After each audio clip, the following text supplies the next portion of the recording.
Hello my dear student. तो आज हम लोग बात करेंगे किंगडम फंजाई के बारे में। पिछले क्लास में हम लोगों ने डिस्कशन किया था किंगडम प्रोटिस्टा का, बात की थी किंगडम प्रोटिस्टा में प्रोटोजोआ पे बात किए थे। अब हम लोग बात करेंगे किंगडम फंजाई। तो किंगडम फंजाई क्या है? देखिए, सबका अपना अपना एक फीचर्स होता है। तो किंगडम फंजाई का जो अपना एक स्पेसिफिक फीचर्स है वो है कि ये सेप्रोफाइट्स होते हैं। क्या होते हैं? सेप्रोफाइट्स। उसके अलावा ये मल्टी सेलुलर होते हैं और यूकैरियोट्स होते हैं। अगर हम बात करें, जैसा कि आप जानते हैं, आपने देखा था इससे पहले किंगडम प्रोटिस्टा के बारे में, तो किंगडम प्रोटिस्टा क्या था? यूनिसेलुलर यूकैरियोट्स था। बट ये क्या है? मल्टी सेलुलर यूकैरियोट्स है। तो मल्टी सेलुलर भी है और यूकैरियोट्स भी है, और साथ में ये क्या है? सेप्रोफाइट्स है। तो सेप्रोफाइट्स वैसे ऑर्गेनिज्म को कहते हैं जो अपना फूड हमेशा डिकेइंग मैटर से प्राप्त करता हो या किसी डेड ऑर्गेनिक ऑर्गेनिज्म से प्राप्त करता हो। जैसे कोई कोई डेड बॉडी मर गया, तो डेड बॉडी है कोई, वहाँ पर अगर डिकम्पोज हो रहा है तो वहाँ से जो फूड ऑब्टेन कर रहा है लिक्विड फॉर्म में, तो वो है फंजाई या कुछ सेप्रोफाइटिक माइक्रोब्स लाइक बैक्टीरिया होते हैं। अब हम लोग बात करेंगे सबसे पहले हैबिटेट्स। देखिए, फंजाई का अगर बात करें, हैबिटेट्स और मॉर्फोलॉजी की बात करें, तो दोनों जो होते हैं इसके, वो ग्रेट डाइवर्सिटी शो करते हैं। क्योंकि अगर आप हैबिटेट की बात करेंगे तो हैबिटेट में भी आपको अलग अलग जगह पर फंजाई मिल जाएगा।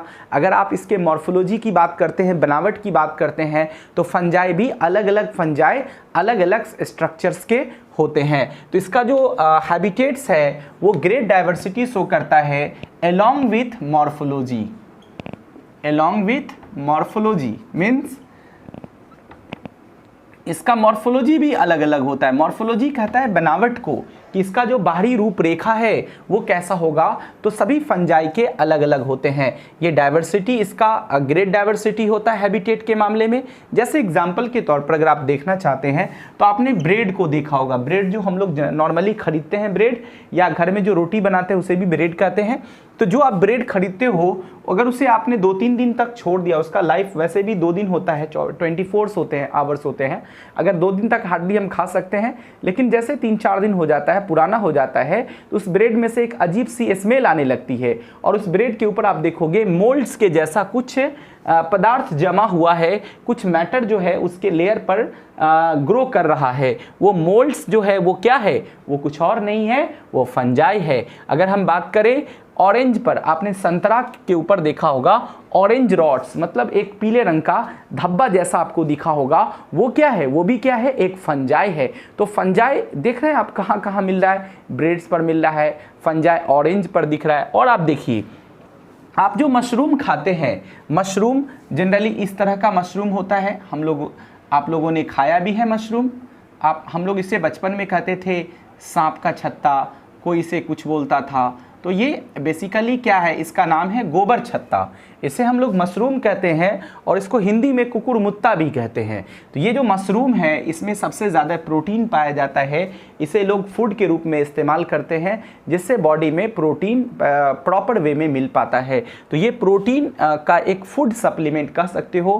प्रोटीन रिच न्यूट्रिएंट है, ये प्रोटीन रिच फूड है, ठीक है, जिसमें सबसे ज़्यादा प्रोटीन पाई जाती है, वैसा फूड है मशरूम। तो मशरूम जो हम लोग खाते हैं वो क्या है? ये एक फंजाई है, ये मल्टी सेलुलर फंजाई है। अगर हम बात करें टोड स्टूल का, तो टोड स्टूल ऐसा ही होता है, वो भी क्या है? फंजाई है। अब हम बात करते हैं वाइट स्पॉट ऑन मस्टर्ड। आपने देखा होगा जो सरसों का पेड़ होता है, उसकी जो पत्ती होती है उस पर उजले उजले रंग का देखा होगा धब्बा जैसा आपको दिखता है, जैसे लगेगा कुछ वाइट कलर का धब्बा है। वो वाइट धब्बा जो है, वाइट स्पॉट, वो क्या है?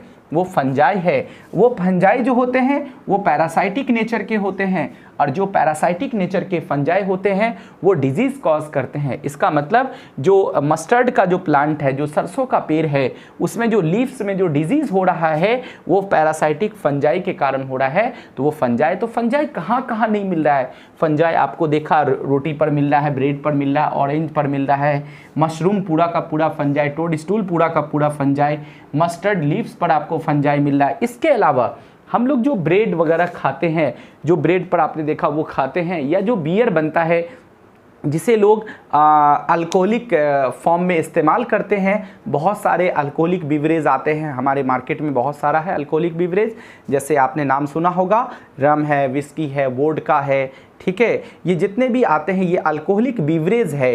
ये सभी अल्कोहल बीवरेज कहाँ से तैयार किए जाते हैं? तो ये ईस्ट से तैयार किया जाता है, ये फंजाई से तैयार किया जाता है। तो जो ईस्ट है वो क्या है? यूनिसेलुलर फंजाई है, उससे तैयार किया जाता है, जिसका नाम है सैक्रोमाइसिस सेरेवेसी, जिसका हम डिस्कशन क्लास 12 में ही एक चैप्टर है आपका, वहाँ डिस्कस करेंगे। उस चैप्टर का नाम ही है माइक्रोब्स इन ह्यूमन वेलफेयर। तो वहाँ हम बात करेंगे कि क्या कौन से ईस्ट हैं जिससे ब्रेड और बियर बनाया जाता है और उसके स्टेप क्या क्या हैं, वहाँ डिस्कशन करेंगे। तो बेसिकली जो ब्रेड बन रहा है या जो अल्कोहल बनाए जा रहे हैं वो भी कहीं ना कहीं फंजाई की मदद से बनाया जा रहा है, और उस फंजाई का नाम है यूनिसेलुलर ईस्ट। ईस्ट के बारे में, ईस्ट क्या होता है? यूनिसेलुलर, सिंगल सेल का बना होता है, आपको मैंने बताया भी था। अब देखिए इसके बाद पैरासाइटिक फंजाई, जितने भी पैरासाइटिक फंगस होते हैं वे सभी के सभी डिजीज कॉज करते हैं। और डिजीज किसमें कॉज करते हैं? तो प्लांट्स में, और साथ ही साथ एनिमल्स में भी डिजीज कॉज करते हैं। जैसे एक एग्जांपल मैं आपको देना चाहता हूं। आप देखिए व्हीट में, जो गेहूं है, उस गेहूं में एक बीमारी होता है रस्ट डिजीज। वो किससे होता है? तो पक्सीनिया एक फंजाई है, उससे ये बीमारी होता है। तो आपने देखा पक्सीनिया एक ऐसा फंजाई है जिससे गेहूं में बीमारी हो रहा है, जिसका नाम है व्हीट रस्ट। अब आइए, तो आपने देखा कि किंगडम फंजाई मल्टीसेलुलर, यूकैरियोट्स और साथ ही साथ सेप्रोफाइट्स होते हैं। किंगडम फंजाई बहुत ग्रेट डाइवर्सिटी शो करते हैं, मॉर्फोलॉजी में भी और हैबिटेट के सेंस में, जैसा कि ब्रेड पर होता है, ऑरेंज पर होता है, मशरूम है, टोडस्टूल है, लीफ जो होते हैं मस्टर्ड के, वहाँ जो वाइट स्पॉट होता है वो फंजाई है। उसके बाद जो ब्रेड और बियर जो बनता है, अगर हम बात करें बियर के बारे में बात करें तो जनरली जो बियर जो पिया जाता है, आपने देखा होगा लोग इस्तेमाल करते हैं अलग अलग प्रकार के अल्कोहलिक बिवरेज। तो वो बियर जो है वो, और क्या कहते हैं, जो ब्रेड है, ये सभी के सभी क्या है? ये सभी के सभी यूनिसेलुलर ईस्ट से प्राप्त किए जाते हैं। अब अगर हम बात करें पैरासाइटिक फंगस के बारे में, तो पैरासाइटिक फंगस जो है ये डिजीज कॉज करता है प्लांट्स में और साथ ही साथ एनिमल में, जैसा कि बीमारी का नाम है व्हीट रस्ट, जो पक्सीनिया से होता है, पक्सीनिया फंजाई से होता है। अब हम बात करेंगे फंजाई के कुछ इम्पॉर्टेंट, कुछ अहम पहलू हैं हमारे लाइफ में, जैसे एंटीबायोटिक प्रोडक्शन। आपको पता है कि सबसे पहला जो एंटीबायोटिक है पेनिसिलिन, वो कहाँ से प्राप्त किया गया? तो वो फंजाई से ही आया था, उसका नाम था पेनिसिलियम नोटेटम। पूरा नाम है पेनिसिलियम नोटेटम। तो पेनिसिलियम जो नोटेटम फंजाई है, इससे हम लोग प्राप्त करते हैं, क्या प्राप्त करते हैं? तो इससे हम लोग ऑब्टेन करते हैं क्या? एंटीबायोटिक्स। तो एंटीबायोटिक्स, यहाँ देखिए मेरे सामने एनसीईआरटी बुक भी है। मैं आप लोग को कहना चाहता हूँ कि जो भी एनसीईआरटी में जो भी पॉइंट्स है वो यहाँ सारे पॉइंट्स दे रखे हैं। आप सारे बच्चे एक एक करके सारे पॉइंट्स को जो है डिस्कशन करेंगे। जैसा कि आप यहाँ देखिए, यहाँ दिख रहा है आपको, ये पेज नंबर आपको दिख रहा होगा 22 है। 22 नंबर पेज पर जाके एनसीईआरटी में आप एक एक लाइन को पढ़ेंगे, अंडरलाइन करेंगे और सारी चीज़ों को समझने की कोशिश करेंगे। तो यहाँ देखिए हमने फिर से बात कर रहे हैं कि आपने देखा कि फंजाई का जो डाइवर्सिटी है और इसका जो कह सकते हो इसका मॉर्फोलॉजी और हैबिटेट, वो शो करता है ग्रेट डाइवर्सिटी को। तो इसमें सबसे जो महत्वपूर्ण बात है वो फर्मेंटिंग माइक्रोब्स की बात हम कर रहे थे, जिसका इस्तेमाल आपने देखा कि ब्रेड्स और बियर बनाने में इस्तेमाल होता है। तो यहाँ देखिए bread and beer making fermenting microbes है। अब देखिए यहाँ पर हम लोग आगे बढ़ते हैं। एंटीबायोटिक्स, यहाँ पर एग्जाम्पल में आपने देखा व्हीट रस्ट, पक्सीनिया, जो व्हीट रस्ट गेहूं में डिजीज भी कॉज करता है। एक तरफ से फायदा भी हो रहा है और एक तरफ से नुकसान भी हो रहा है। तो फंजाई के दोनों पहलू हैं, हमारे लिए यूजफुल भी है और हार्मफुल भी है। अब एंटीबायोटिक प्रोडक्शन, तो ये हमारे लिए बेनिफिशियरी हो गया।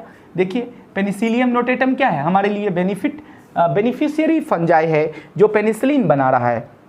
अगर हम बात करें इन सब को छोड़कर कि फंजाई कहाँ मिलेगा, तो फंजाई कॉस्मोपॉलिटेंट होता है।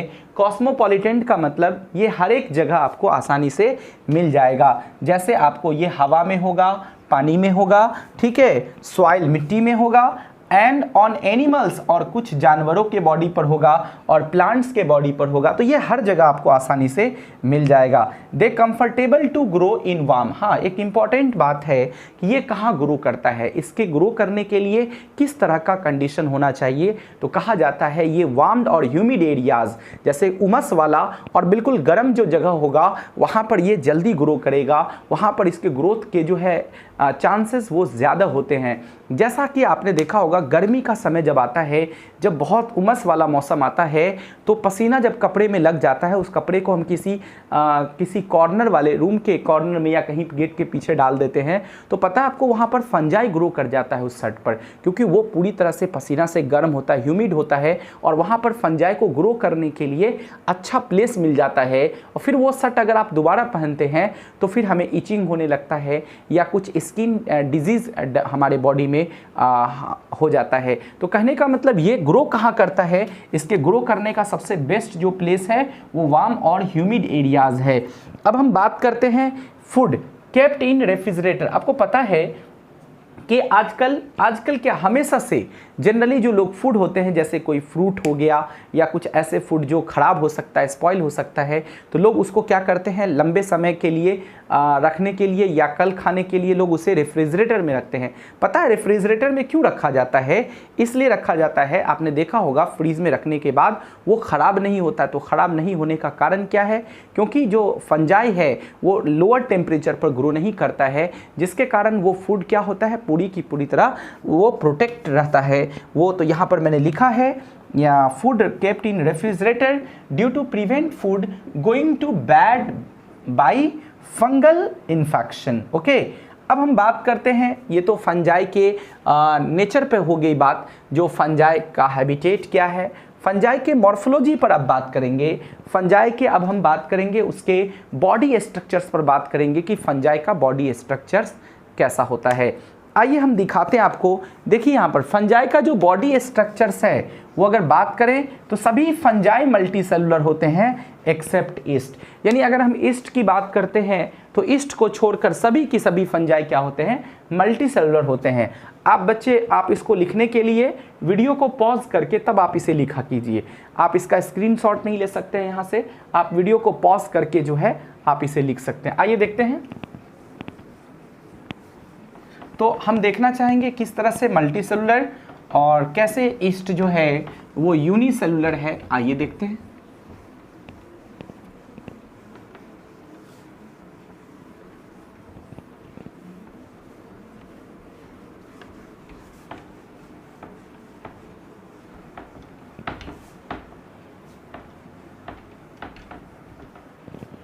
तो डियर स्टूडेंट, यहाँ पर मैंने बात कही ईस्ट। देखिए ईस्ट जो होता है वो यूनिसेलुलर होता है, ये सिंगल सेल का बना होता है ईस्ट, ठीक है। लेकिन इसके अलावा जितना भी फंजाई, जैसे आपने मशरूम की बात की तो मशरूम आपको दिखता है जबकि ईस्ट आपको नहीं दिखता है। तो ये जो मशरूम आपको दिख रहा है ये क्या है? मल्टी सेलुलर है, तो दिख रहा है, और ईस्ट आपको नहीं दिखता है, ये यूनिसेलुलर है। अब जितने भी फंजाई होते हैं वे सभी के सभी फिलामेंटस होते हैं, यानी फंजाई का बॉडी इस तरह का होता है, फिलामेंट लाइक होता है। ये फंजाई का बॉडी है, ये फिलामेंटस है। तो फंजाई कैसा होता है dear student? Filamentous, filament like होता है। अब देखिए फिलामेंटस होता है, इसके बॉडी के पास लॉन्ग यानी लंबा हो गया, सिलेंडर के जैसा, बिल्कुल सिलेंडर के जैसा थ्रेड लाइक धागानुमा दिख रहा है आपको, ठीक है, स्ट्रक्चर होता है जिसे हम हाइफी कहते हैं। तो ये जो आप देख रहे हो फिलामेंटस बॉडी में ये जो थ्रेड लाइक स्ट्रक्चर है, सिलेंडर लाइक है, इसे हम एक एक सबको क्या कहेंगे? हाइफी कहेंगे। तो फंजाई में अगर हाइफी की बात कहे तो आप सीधे बोलना कि फंजाई का जो बॉडी होता है वो फिलामेंटस होता है, फिलामेंट लाइक होता है, लेकिन उसी बॉडी में उसका जो स्ट्रक्चर होता है वो थ्रेड लाइक सिलेंडर जैसा होता है, जिसको हाइफी कहते हैं। अब सबसे महत्वपूर्ण बात, ये हाइफी में अगर मल्टी न्यूक्लिएटेड साइटोप्लाज्म होगा, यानी साइटोप्लाज्म है लेकिन उस साइटोप्लाज्म के अंदर बहुत सारे न्यूक्लियस होंगे, तब इसे हम लोग कहेंगे सिनोसाइटिक हाइफी। यहाँ पर देखिए मैंने लिखा भी है सिनोसाइटिक हाइफी। तो सिनोसाइटिक हाइफी हम उसे कहते हैं जिसका नाम है मल्टी न्यूक्लिएटेड साइटोप्लाज्म जो होगा उसको हम लोग सिनोसाइटिक हाइफी कहते हैं। अब एक खास बात है, ये हाइफी का जो नेटवर्क है, जैसे एक हाइफी, 2, 3, 4, कई सारे हाइफी एक नेटवर्क की तरह स्ट्रक्चर बनाता है। इस स्ट्रक्चर को कहते हैं माइसीलियम। तो आप हाइफी और माइसीलियम में क्या डिफरेंस आपने देखा? Hyphae thread like cylinder like जो बॉडी होता है किसका, फिलामेंट फंजाई का फिलामेंटस बॉडी जो होता है उसको हाइफी कहते हैं। और हाइफी सब बहुत सारे हाइफी जब एक साथ होते हैं तो उसे माइसीलियम कहते हैं। आगे जब हम क्लास करेंगे फंजाई का, फंजाई को 4 क्लास में रखा गया है, आपको जब पढ़ाएंगे हम एस्कोमाइसेटीज, फाइकोमाइसेटीज, बेसिडोमाइसेटीज, डिट्रोमाइसेटीज, तो वहाँ बताएंगे आपको कि ये जो बांटने का जो तरीका है फंजाई को, ये 4 क्लासेस में रखा गया, उसका बेस क्या है? तो यही माइसीलियम, नेचर ऑफ माइसीलियम है। नेचर ऑफ माइसीलियम उसका सबसे महत्वपूर्ण बेस है, रिप्रोडक्शन है, और भी बहुत सारा कारण है। तो ये माइसीलियम भी एक महत्वपूर्ण बेस है फंजाई को कैटेगराइज करने में। अब यहाँ पर देखिए, अभी तक आपने देखा यहाँ तक फंजाई के बारे में। अब सबसे महत्वपूर्ण बात है कि फंजाई का सेल वॉल किस चीज़ का बना होता है। आइए देखते हैं, फंजाई के सेल वॉल पर हम लोग बात करेंगे। तो फंजाई का सेल वॉल, जैसा कि आपने इससे पहले प्लांट सेल का सेल वॉल पर डिस्कशन किया, उससे पहले आपने एनिमल सेल के सेल वॉल पर डिस्कशन किया, लेकिन अब हम बात करेंगे फंजाई के सेल वॉल पर। देखिए फंजाई का जो सेल वॉल होता है वो काइटिन का बना होता है, सॉरी एनिमल का सेल वॉल नहीं। फंजाई पे बात किया, प्लांट पे बात किया था, किंगडम प्रोटिस्टा पे बात किया था, अब हम फंजाई पे बात कर रहे हैं। तो फंजाई का जो सेल वॉल होता है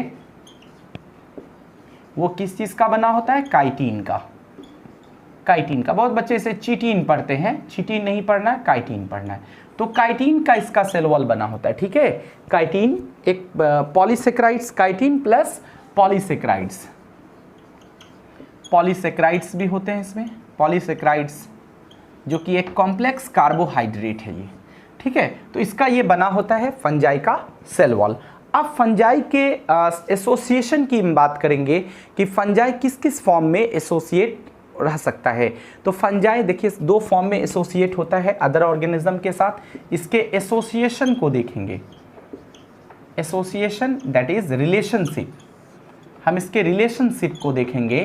फंजाई का रिलेशन किस किस के साथ बेहतर हो सकता है?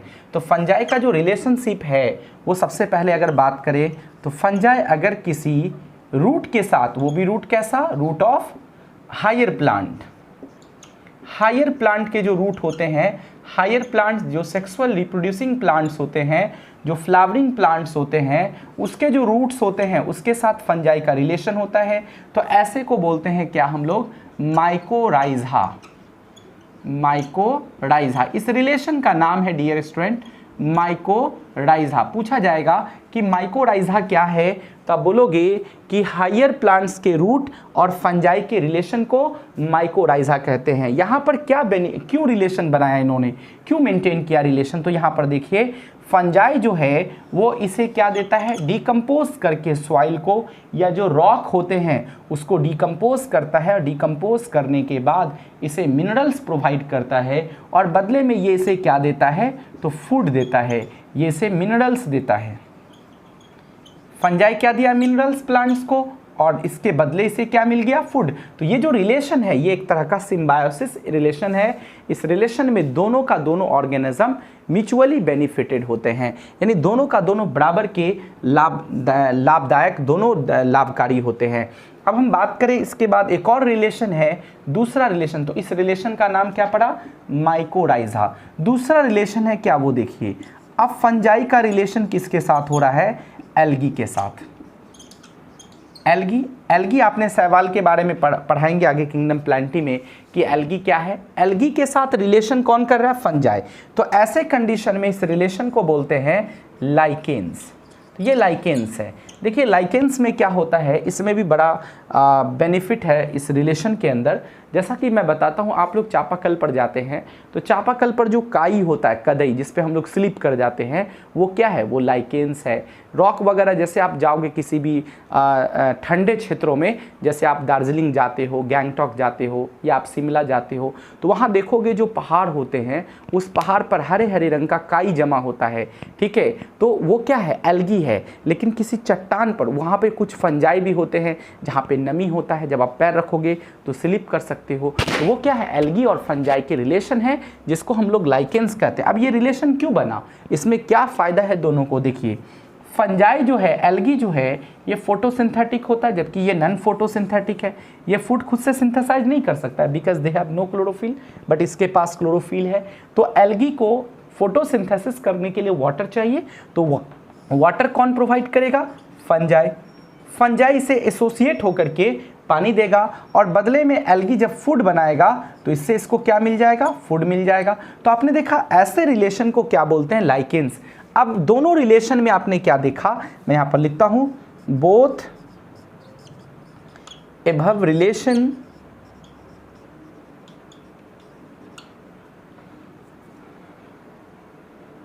Organism mutually benefited, mutually benefited. तो यहाँ पर ऑर्गेनिज्म क्या हो रहे हैं? म्यूचुअली बेनिफिटेड हो रहे हैं, यानी दोनों ऑर्गेनिज्म जो है उनको दोनों को बेनिफिट मिल रहा है, दोनों को इसका फायदा हो रहा है। तो आपने देखा यहाँ तक हम लोगों ने फंजाई के बारे में पढ़ा। अब इसके बाद हम लोग फंजाई का जो नेक्स्ट टॉपिक पढ़ेंगे वो हम लोग नेक्स्ट रिप्रोडक्शन पे बात करेंगे कि फंजाई किस तरह से रिप्रोड्यूस करता है। तो हम लोग एनसीईआरटी में नेक्स्ट टॉपिक पर कल डिस्कशन करेंगे। उसके बाद रिप्रोडक्शन में दोनों तरह से रिप्रोडक्शन होता है, एसेक्सुअल भी होता है, वेजिटेटिव भी होता है और सेक्सुअल रिप्रोडक्शन भी होता है। तो हम लोग उस पर बात करेंगे। सेक्सुअल रिप्रोडक्शन में बात करेंगे प्लाज्मोगेमी, कैरियोगेमी, और वहाँ पर जो मियोसिस होता है हैप्लॉइड स्पोर में, तो वहाँ पर किस तरह से क्या क्या होता है उस पर बात करेंगे। तो फंजाई का जो रिप्रोडक्शन है उस पर हम लोग बात करेंगे, ठीक है। तो इस पर हम लोग डिस्कशन करेंगे नेक्स्ट क्लास में, और बहुत ही महत्वपूर्ण टॉपिक है, इसमें आप लोग को एक एक पॉइंट समझ में आएगा, ठीक है। आप सारे बच्चे से रिक्वेस्ट है कि एनसीईआरटी को ज़रूर लाइन टू लाइन पढ़ते रहा कीजिए। एनसीईआरटी पढ़ते रहने से एक एक पॉइंट्स आपके क्लियर होते रहेंगे, ठीक है। तो फंजाई में हम लोग रिप्रोडक्शन कल डिस्कशन करते हैं। Okay dear student, thank you so much my dear student, जय हिंद।